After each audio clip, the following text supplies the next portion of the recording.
Hello, my name is Emily, and today my group and I are going to discuss a lesser-known environmental issue called orbital debris. So what actually is orbital debris? Orbital debris is defined as man-made objects that are orbiting around the Earth. These objects can include, but are not limited to, satellite and rocket debris. The next question we need to ask ourselves is, how did it get here? Some examples include, when a spacecraft separates from its launch vehicle, debris can be released. Explosions or collisions can lead to orbital debris.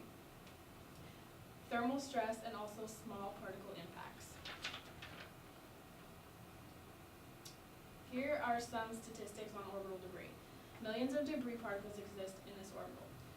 21,000 larger than 10 centimeters exist, along with 500,000 that range from 1 to 10 centimeters, and over 100 million that are smaller than 1 centimeter. These debris are as close as 200 kilometers from Earth's surface, and they travel at speeds of 7 to 8 kilometers per second. The first accidental crash was in February of 2000, which left behind significant amounts of debris. So how do we detect them? 1. The U.S. Space Surveillance Network. They are responsible for tracking and reporting if there will be any close encounters, as well as keeping these objects away from the International Space Station. 2. We have ground-based radars.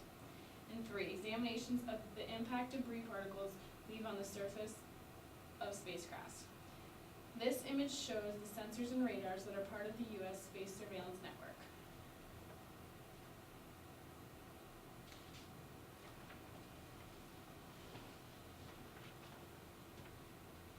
Hi, my name is Sevilya, and I will be talking about space pollution's effects on the environment. Pollution is the introduction of harmful contaminants into air, water, or soil.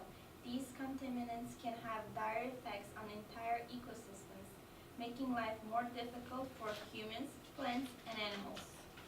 Children and the elderly are particularly susceptible for the health effects from these toxins.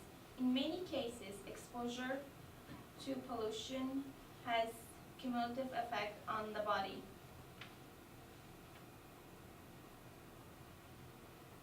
One of the effects is the creation of orbiting junk continues to rise with each rocket launch.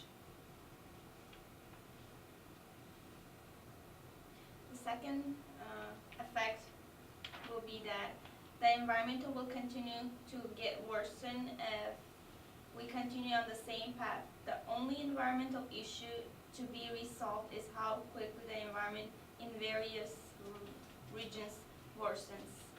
Thank you.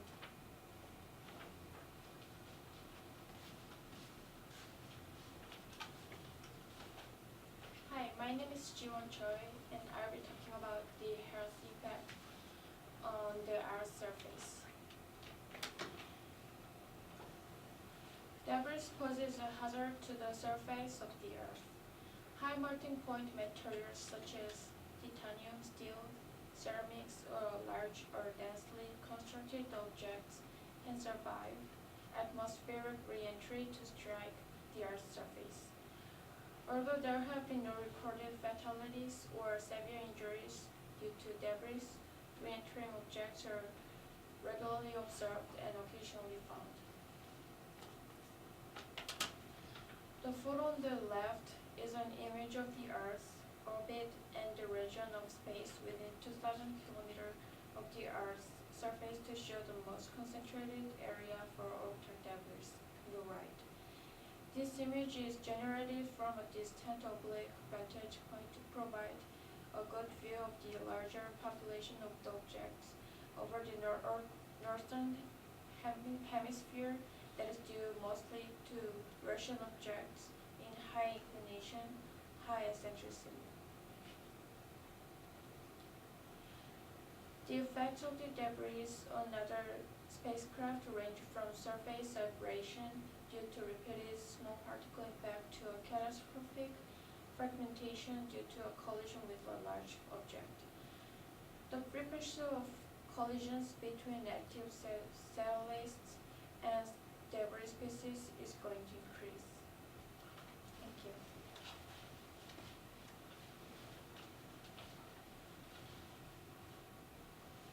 Hi, my name is Sukeina. I'm going to talk about the solution of debris. Who's responsible? The United States and the international space agencies recognize the threat of debris and are cooperating to limit its environmental and health hazards. However, this is simply not a NASA issue nor an issue of the United States only. It is an international issue and will require a careful, coordinated effort. There are two fundamental issues to be resolved. How do we minimize the possibility of future collisions if we cannot eliminate the prospect? How do we clean up after a collision? There are four proposed solutions. First, countries should impose a fee or a tax on orbital launches. The fee would set up high enough that companies do not overpopulate space with objects, and the revenue could fund cleanup efforts. Second solution is electrically conducting wire that hang from a dead satellite that would drag the junk into the atmosphere where it would burn up.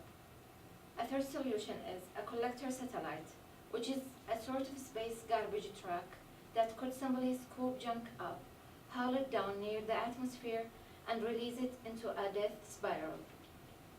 The final solution is orbiting laser that has a giant ball of foam, and it would sit in space like a spider web, sweeping up debris. The foam wouldn't actually capture the debris. It would simply drain enough energy from the speeding bullet that they would spiral into the atmosphere.